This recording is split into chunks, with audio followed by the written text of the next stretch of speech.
le interviste.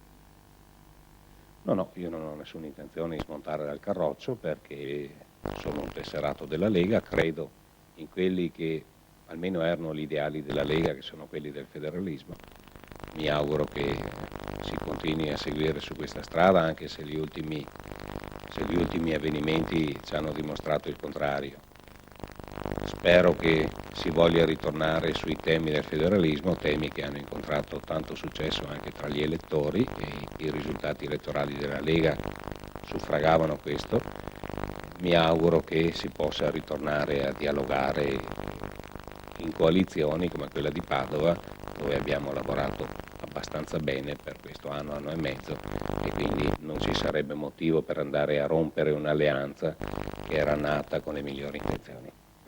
Continua un percorso amministrativo che è iniziato su un programma al quale si tiene fede. C'è una semplificazione dal punto di vista degli equilibri interni, una situazione che continuava e che non aveva certezze, mi pare si sia chiarificata.